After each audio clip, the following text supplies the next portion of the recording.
The title of today's message is Believe in Prayer. The theme for this year, as all of us know, is belief. And how appropriate it would be, obviously, for us to truly believe prayer.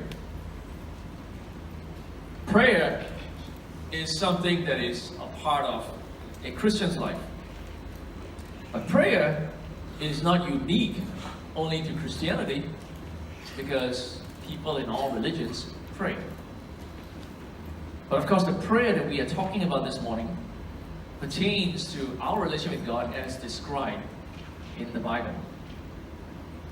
Did you know that the word prayer, praying in all of its forms appears about 343 times in the Bible? And either documenting somebody's prayer, saying somebody is praying 343 times. How many times does your wife have to remind you of something before you get annoyed? Teens, how many times do your parents have to say something to you before you feel like it crosses the line into nagging? How many times? Someone will say once. You know, why do we repeat ourselves? I mean, at one time or another, you and I have been found to have repeated ourselves to someone. Something that we're trying to say more than once. Why do we do that? Well, it's very simple. The reason you repeat is because you're not sure or you're not convinced that the other person has heard you. So you feel the need, or there is something in you that tells you, I need to say it again. Take the trash out, or something. You need to repeat yourself.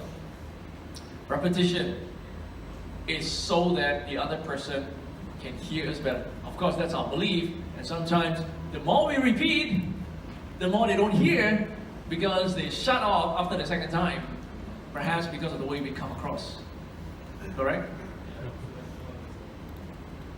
You know, in the world, there is this belief that if you want people to remember what you're saying or what your business is all about, you have to say it at least 3 times.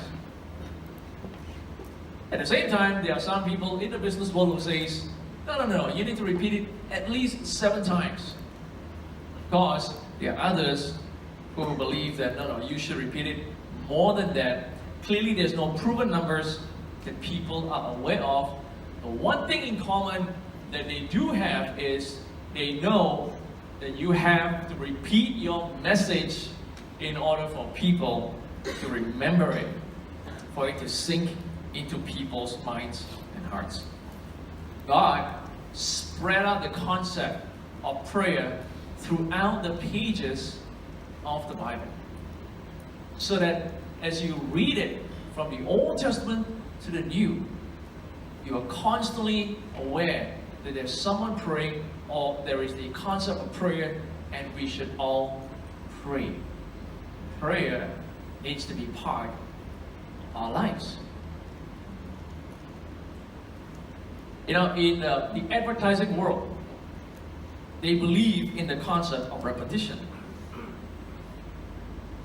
When you think of the chocolate, Kit Kat, what's their slogan?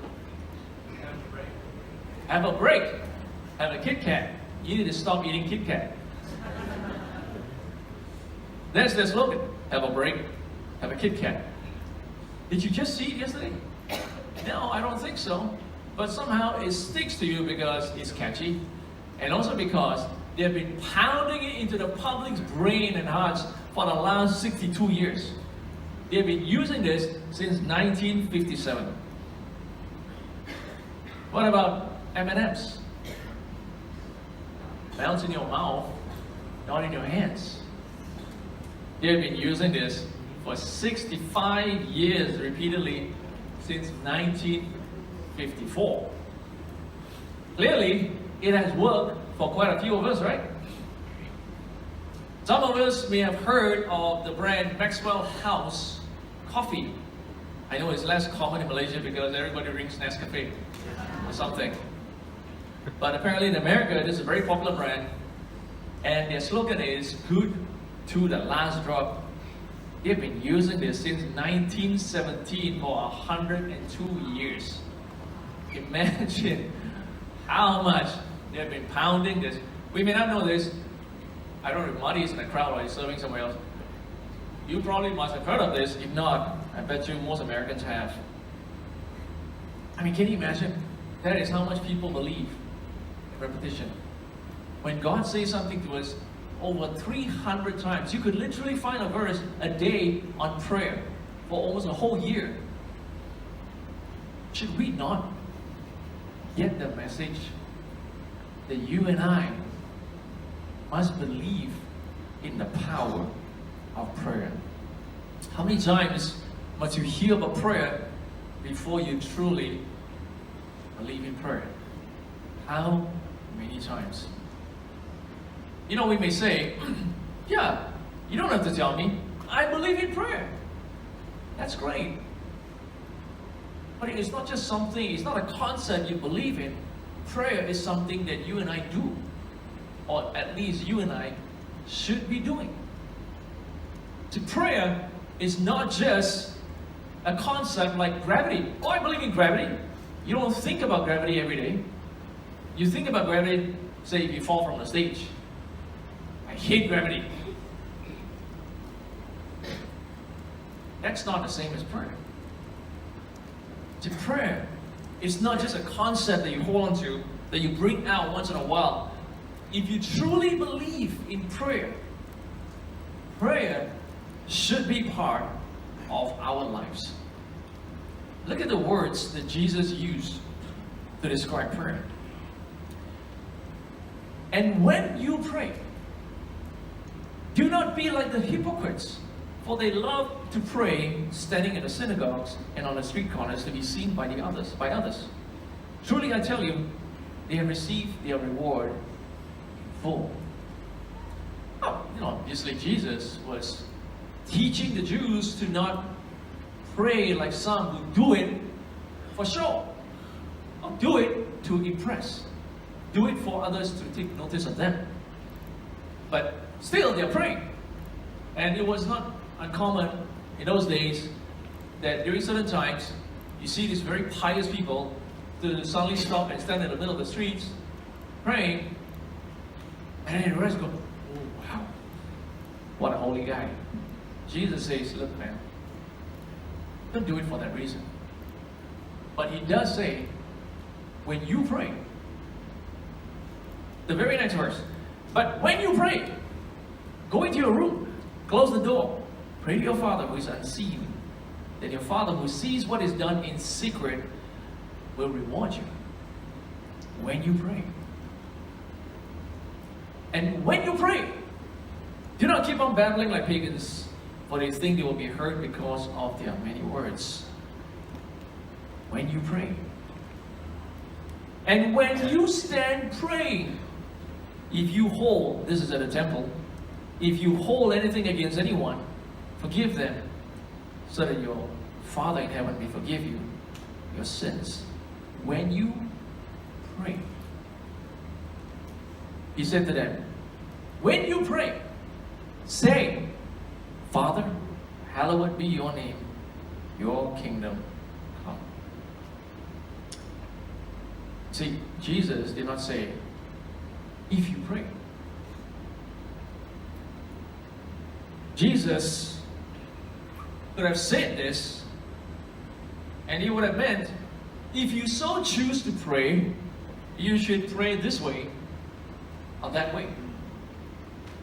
If you choose to pray, you should pray like this. You should say these words. If you choose to pray. If you pray. But not if you pray. He was very clear. Because he said, when you pray. When Jesus says, when you pray, it is assumed that you are already praying. It is assumed that you understand. How could you possibly go through your days without prayer? It's unthinkable. Why would you even go through your days without any form of prayer? It is assumed that you are already praying, or you have a habit of praying, or prayer is part of your life. This goes against the belief that is out there. Prayer is nice, but prayer is meant for the weak. For those who have no one else to depend on. For me, I'm strong. I don't really need prayer. I've lived most of my life, survived without prayer. I'm fine. For the powerless. But then the one who is teaching this, who is saying this, is Jesus. If there is anyone who has ever walked the face of this earth who did not need prayer, at least to our minds, who did not need prayer, it would have been Jesus. Because Jesus is God himself, he's powerful, he's got power. He can walk on water, he can stop a storm, he can feed 5,000, 10,000 people just with a few pieces of bread. But he needed to pray. Yet, Jesus was constantly found to be in prayer. He was neither weak nor powerless. Yet, here he is saying, when you pray. When someone says this to you, when someone says something to you in the effect of when you do something, it is assumed that you are already doing it. Martin Luther was a Catholic priest who was determined to reform some of what he came across and what he believed to be unbiblical practices that he felt to be existing at that time. And because of that, he was excommunicated and he went through great lengths. But he has this to say, to be a Christian without prayer is no more possible than to be alive without breathing. You cannot be a Christian on one hand and then be found to be lacking in prayer. You cannot. How do you be alive without breathing? You cannot say you breathe but then you're not alive, and neither can you be alive without breathing. Both must coexist for life to be meaningful. You can't say, I believe in God, I'm a Christian, yet be lacking in prayer. How many of us are found wanting of prayer in our lives today? Church, are you with me?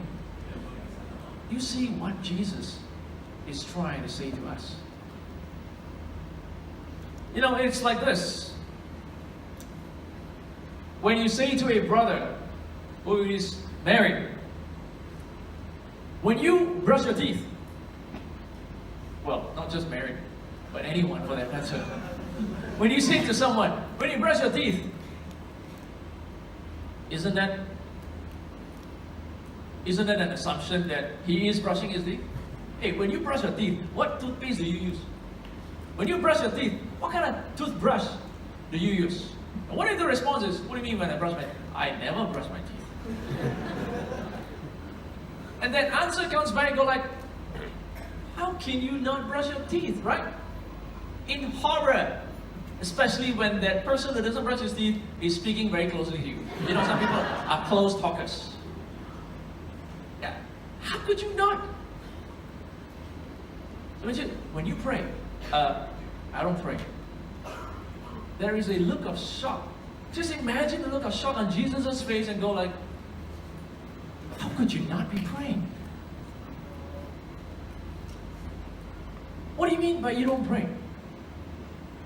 What do you mean I just don't? Or, I pray Christmas Day. I say grace. Yeah, but what's so strange about that? You don't find it strange that you don't pray? You see what I'm trying to get at? Something that should be so integrated into our lives can be so foreign. Now, this is the part where, if somebody says to you, when you go to work, it's assumed that you work. Sorry for the tense. When you wash your clothes, it's assumed that you're wearing clean clothes all the time. Amen? Oh, I wash my clothes when there is a need.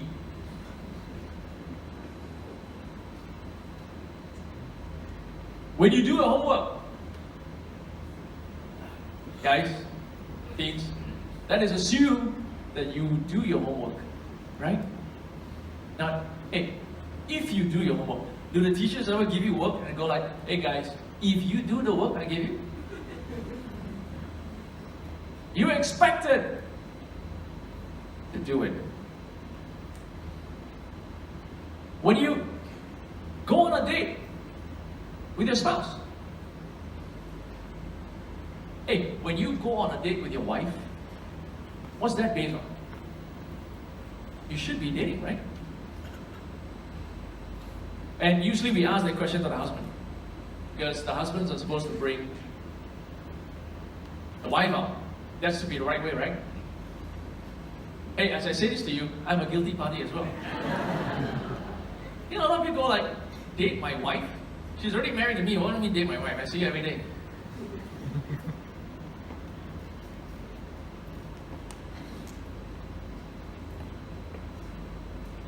These questions would sound strange to those who don't do it. When you have a weekly time with your son or daughter, what does that mean? You're supposed to spend time with your kids. You're supposed to have conversations, right? Once a week. Huh? But you see, we've been taught in church that we're supposed to do that. To forge connection and acceptance, to have that kind of relationship, you gotta have regular time with your son and daughter. So the question is not if you spend time, it's when you spend time. What do you do? When you have your quiet time with God, would that sound strange? It would if it is not part of our lives.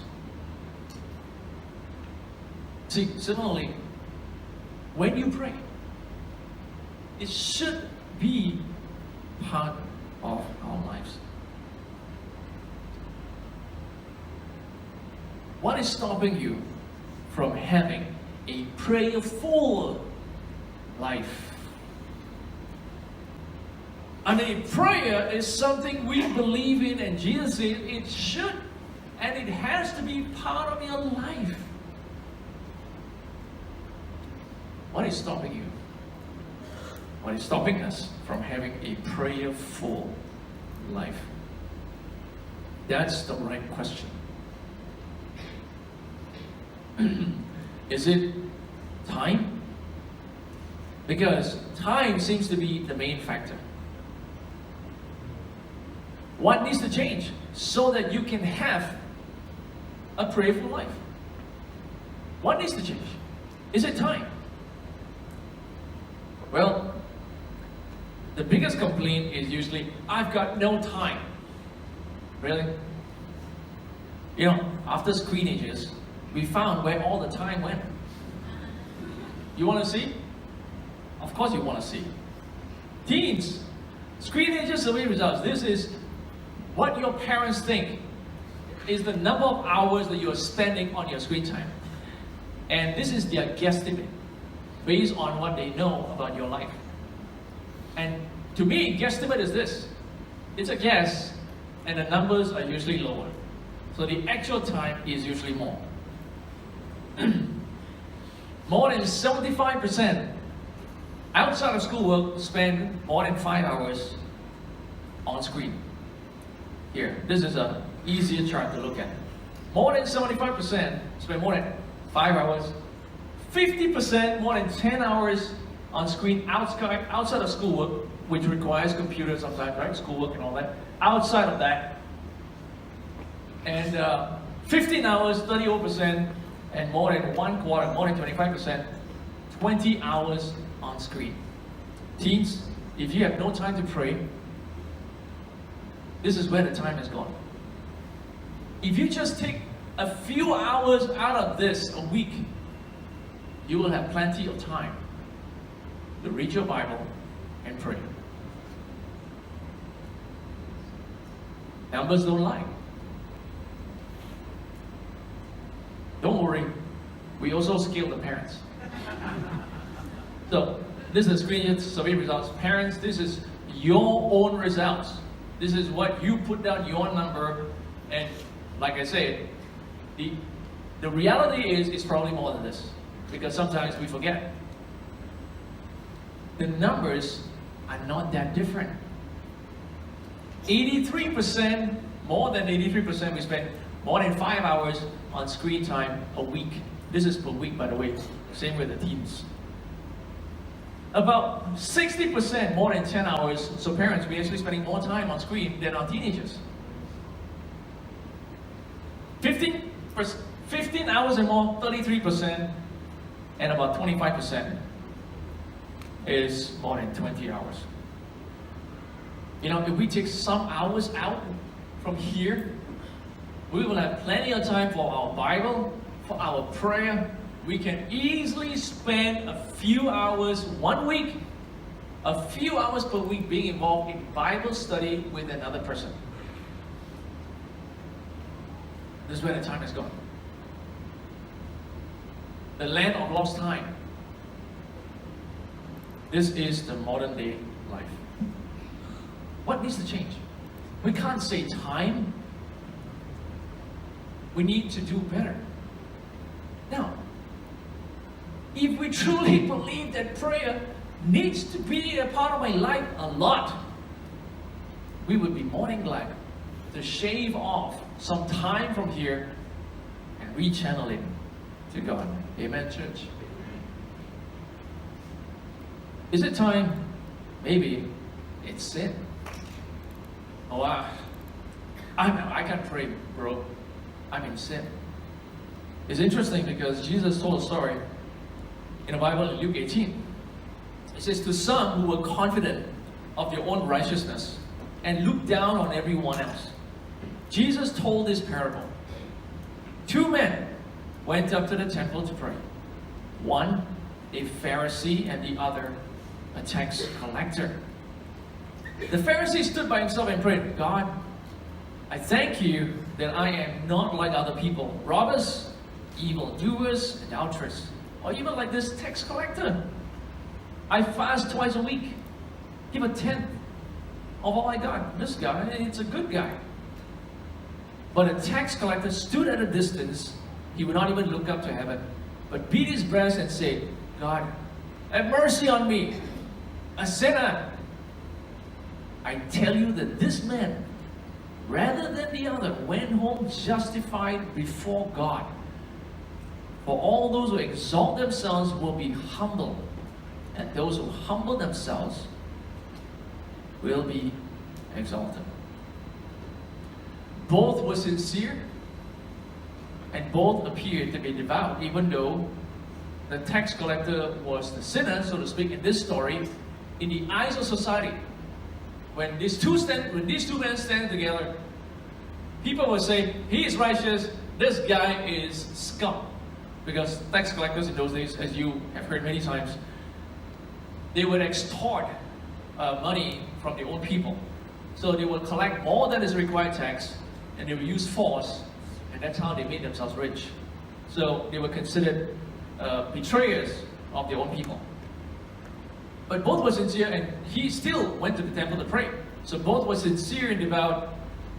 In fact, one kept the law religiously and thought, or at least thought that he did. He kept the law religiously. He was very confident in the life that he was living. Even gave a tenth of all he got and all that. And that was how a Jew typically supposed to live. But Jesus said, it's the tax collector. that went home justified before God rather than the Pharisee. I mean, how unfair is that? I mean, you talk about a guy who spent his life dedicated to God, living his life a certain way because he wants to follow the straight and narrow. And then you have the tax collector coming in, praying, and then living an unrighteous life, and yet he walked away justified. Meaning to say, God literally removed guilt from his life. And Jesus said, it's him because this statement, everyone who exalts themselves will be humbled, but those who humble themselves will be exalted. Who is God looking for when we come praying to him? He only looks for the righteous. I mean, next to the Pharisee, I don't think we're going to look very righteous next to him. But he hears the prayer of the sinful guy. Why did the Pharisee not have the same treatment? Well, God is looking for those who understands that they are unworthy and that they are in need of grace, in need of forgiveness. See, the Pharisee came thinking, I'm fine. You should be proud of me, God. And I'm sure God is proud of him to some extent, but that has slowly gotten in the way between him and God. He is beginning to think that I come and I'm fine. I'm worthy to pray to you. But the other guy stood at a distance, beat his chest. He cannot even look up to heaven. He recognized his sin. You know, if you read the Bible, you will know, even if you have lived your life, kept yourself away from sin, live as righteously as you can, and we know that no one is perfect, you are still not going to make your way to heaven because you earn your way. We are unworthy. Sin is sin. One sin is enough. And no one is guilty of only one sin in life. The older I get, the more sins in my life I become aware of. Even if it is attitude, thoughts. If I sat down in the train, in an MRT, if I'm in a coffee shop, and my mind thinks that I am better than that guy, wow, that's a sinful thought. We're so capable of sinning. We're so vulnerable to sin. None of us are worthy. But only the one who is aware of his sin can come before God that way. Look, is sin the thing that is stopping you? Well, guess what? Prayer is meant for us sinners. Sinners are supposed to pray to God. No one felt this thing more than this tax collector because he wouldn't even go near. Does that sound like that sometimes? I'm so sinful. Wait until I become a better disciple, then I get back to prayer. It's like we're trying to present ourselves better so that God will be pleased with us. Now, I'm not saying, therefore, take sin for granted and all that. All right? That's not the point. Saying, the tax collector came as himself because he was able to recognize, I need God, I need prayer, and I know I'm unworthy. God says, I hear you. And can you imagine? Can you imagine church being in a place like where we are filled with people like the Pharisee? Imagine coming to church and you know, we have Christians who go around thinking or praying, God, I gave more contribution than that guy. I'm more committed. I serve here, I serve there. I got with 3 people this week. Wow. You must be so proud of me. Better than this guy. Better than this brother. Better than this sister. Imagine his church is a place like that. How many friends did you bring for screenages? Only 1. I brought 5. I'm better. How long is your journey to church on Sunday? Only 20 minutes. I travel for 45 minutes every week. Better. What kind of place would the church be? It'd be a horrible place to come to. Imagine church being filled with self-righteous people. Well, God says, if only you understand, you just need to humble yourself. What is all this show off for? You're never going to make it on your own righteousness. So you know what? If you're a sinner, you should pray. Don't let that stop you. The problem sometimes is we don't understand this. Prayer does not change God, but it changes Him who prays. This concept, I'll wait till I get more righteous, I'll wait till I become a better disciple, and then I will really pray, you know. It's almost as if we're trying again to make the best presentation so that God would sort of like change His mind. Oh, okay, now I hear this guy. You know, if the tax collector came every day and prayed the same prayer, you go like, what? Then what's the benefit? What's the change? Well, I tell you honestly, if he prayed the same prayer every single day, he would slowly change. If that was what he did every single day, he would literally slowly change. Because prayer changes us, not God. God doesn't need to change. Are you with me, church? So nothing should stop you from praying. That's why Jesus said, when you pray, do you think Jesus knew that as he said that, there were people in the crowd who has tried to live righteous life, and there were those who lived sinful life? Of course he knew that. It was meant for all of us to hear.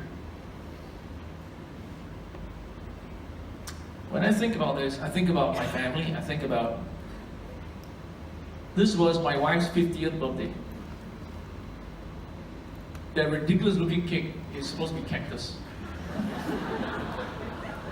That was the theme. The theme for that year was cactus. And so it was nice. So I got permission from my daughter to share. Sabrina, when she was, I think about my relationship with my daughter, Jane and I, our relationship with our kids it's pretty much the same. It's built on what I'm going to share. So when Sabrina was about 2 years old, we were still renting a house in Jalan Kasing. This was many years ago, right? And we've been training Sabrina, obviously, to first, the thing that we always start off with is first-time obedience. And this is what we always teach the church, right? You know, first-time obedience. Children must learn first-time obedience. They must learn to respond the first time. Not, I always tell parents this, what is it like if children don't learn that? Sabrina, come. Doesn't come. Sabrina, come. Don't come. How many times you want to say it? Sabrina, come. Eventually, you will blow up. Come! How many times must I tell you to come before you come? That's not the way. So we teach parents, you need to teach your children to obey first time. Anyway, we taught her, after you play, put your toys back in the box. So the room was a complete disaster that morning. So I went in and I said, okay, Sabrina, come. And I think I was a little frustrated that day. So I let it show. I said, the room, you didn't clean, okay? So you need to get a spank. So I spanked her. Even though she was very little. kids can tell that you are frustrated. I said, okay, clean up the room. I'm going to come back and check. As I turned, Sabrina swung her arm at me. And as I was turning, I caught it at the corner of my eye. She went like... So I turned, I saw, then she looked at me. Then I knew, okay, then I sat her down and I said, okay, are you upset with Daddy? Okay. Then we talked and I said, okay, I just want you to learn to clean your room, alright? I'm sorry I was frustrated. Then we hugged, made up, and then she went on, she was happy. So this is me catching Sabrina in this act. Many years later, 2 years ago when she was about 17 plus, we were all, Jane, Sabrina and I, we were invited to our friend's 40th birthday. It was a very posh celebration, you know, they celebrated downtown and the top floor of one restaurant overlooking the skyline of Singapore. It was beautiful. So that day, I was tasked to be the photographer for this friend. And I usually don't take pictures for people, so I was a little nervous. I wanted to make sure that everything turns out well. But just before we left the house, I was in the toilet and I was freshening up. Then I was reaching for something and I slid my finger on the razor. Apparently one of the shaver was overturned, and it was deep. I kept holding on and the bleeding wouldn't stop. And it was my trigger finger. I was so frustrated, I'm like, oh gosh, why is this happening? And then, I was thinking, oh man, how am I going to do this? And I was trying to stop it. And Sabrina was very helpful, trying to help me to stop the bleeding and all that. And then, but it was time because we couldn't be late. So Jim was saying, I'm going to call for a cab now and all that. And I felt like Jane is rushing me. She didn't care about my finger. She cares about this. So all kinds of emotions were sweeping through my head. And I was sinful, I was cold, and I was rude. And guess who caught it this time? Sabrina caught everything. And my daughter doesn't forget. So the next day she came up to me. Daddy, can I talk to you? Sure. I just want to say that I thought you were rude and unkind. You were cold to mommy. She is the defender for my wife. You were rude and cold and unkind to mommy. And I just didn't think it was right. We were trying to be helpful, this and that. Man, she challenged me. The voice of God was going on in my head. Be humble. Apologize because you were in sin. Take personal responsibility. Right? That's what you always tell people. Take personal responsibility, be humble, apologize. The voice of God. When my voice spoke, it came out like this.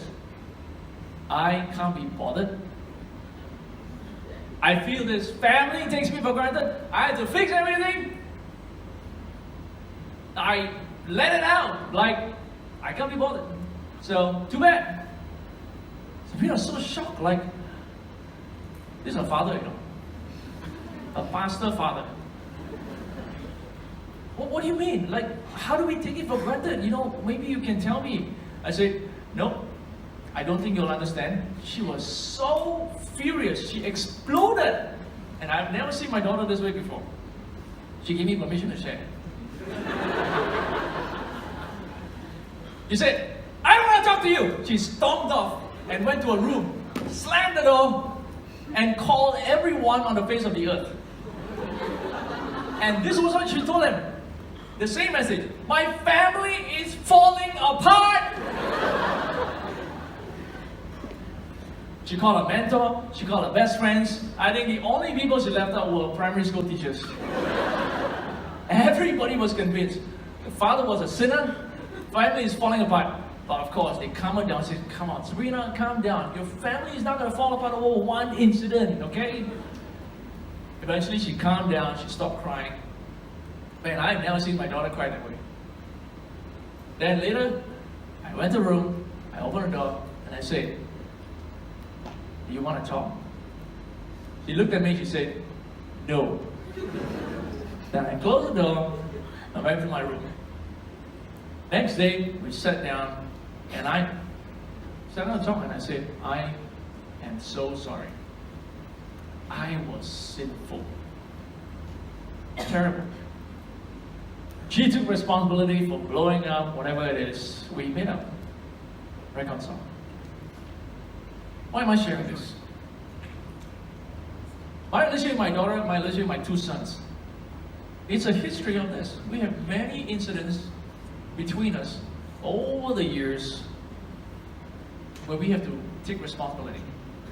Sometimes them, sometimes me. Now, what if the way we operate is this?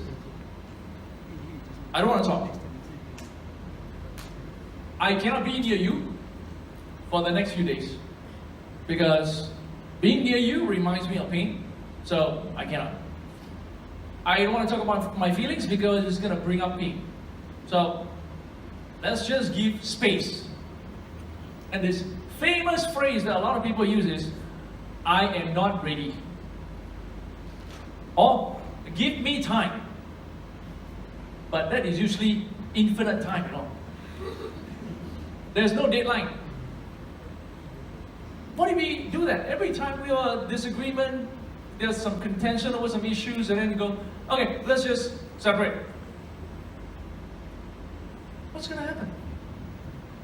The relationship, we will never learn to work through anything.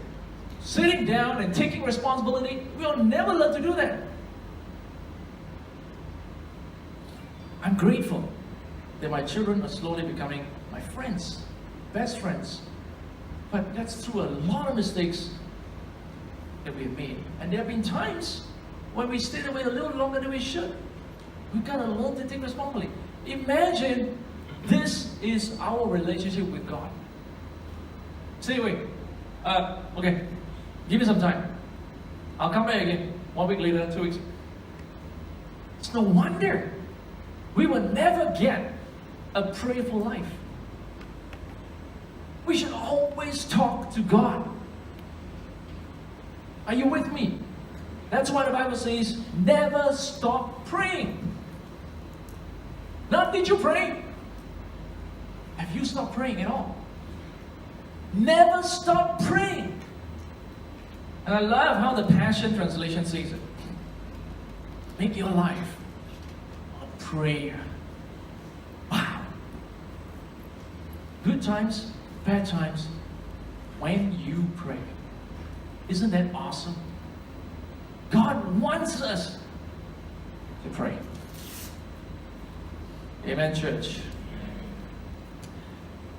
These are the 2 questions I want you to reflect on right now. So from now on, the Sunday messages will be shorter. I don't know if mine is shorter today. Because I want us to take some time right after the sermon itself, to spend some time, take a few moments now. I want you to just reflect on these 2 questions, because while the message is still fresh, I want you to write down the answer either in your smartphone, in your notepad. Can we just take a few moments to do that right now? You don't have to write detailed answers, just write it down in bullet point forms. You can elaborate them later on. What is stopping you from having a prayerful life? Is it really time? Maybe it's sin. Maybe it's something else. Maybe it's a broken relationship in your life. Maybe you just have, allowed other things to become more important. Taken over the priority of God. I mean, whatever it is, just put it down. Put it down. It's important that we are honest about that and we are self-aware.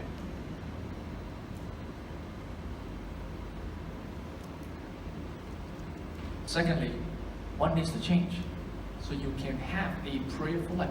Not that you can pray, a prayerful life. For many people, for many of us, I think it starts with schedule. You've got to just prioritize it in your schedule. It could be that. It could be that, okay, I really want to start, but I gotta clear some of these things in my head. You know what? As you wait to talk to someone, start praying anyway. But if you need to talk to somebody to help clear some things here, that's great. But as you wait for that, pray. What needs to change? If you're a little confused about what needs to change, it always helps to start with this question. What is the first thing you need to change? What is the first thing you need to do? If you can think about the first thing you need to do, it can lead to the second thing. So we can all have a prayerful life.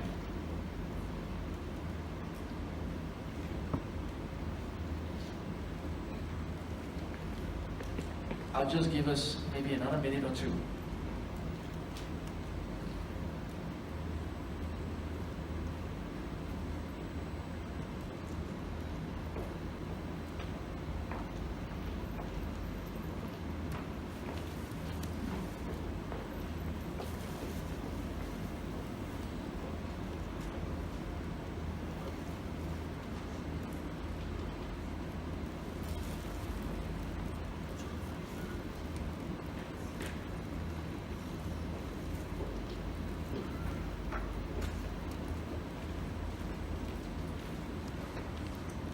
Okay?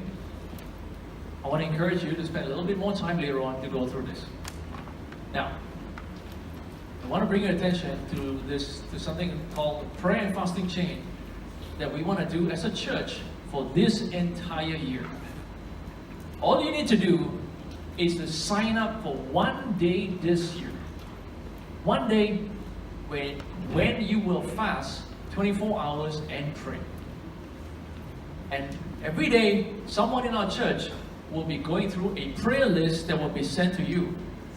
And you will pray that day, when you are fasting and praying, that day pray at least for 30 minutes. So, I will tell you what to do later on, but I want us to sign up for one day. I'm starting off tomorrow. It starts tomorrow, and the next 2 weeks, the slots have already been taken up by the staff so that we can kickstart and you can have time to plan which day of the year. And on the day of your choice, you need to fast from all meals and drinks except water. No milkshake, no coffee, no chewing gum. Come on. That's a real fasting. Fast from all social media except for WhatsApp. Of course, no games and no movies for one 24 hours window. Amen. I think that's possible. Your parents, for many of you teens, we came from an era where we didn't have to worry about social media. And it wasn't so easy to watch movies, except if you go to the cinema. So we literally just had to worry about meals and drinks. Look at the stuff that we have to fast from now. Why? Because these things take our attention away. So just for one day, dedicate yourself to that time where you read the Bible a little bit more and you pray. Amen, church. Every day this year, one person from the church is representing the church before God. And of course, when I'm done, say tomorrow, I will send a text to my next prayer chain partner the next day to remind. And that text can be forwarded repeatedly. It's just a standard text, just a gentle reminder for us to do that. Okay? To do this, you need an app on your phone. It's called Google Sheet. For many of the Android phones, it's already there. If you don't already have it, especially if you're using Apple iPhones, please download this Google Sheet because Vincent, our IT guy, came up with a form and you need this form. Do we need this? I think you can all find. Okay, if you can scan the QR code, you'll take you to the App Store. If not, just search in the App Store Google Sheet and you'll be able to find it. Basically, it's like Excel. Once you're done,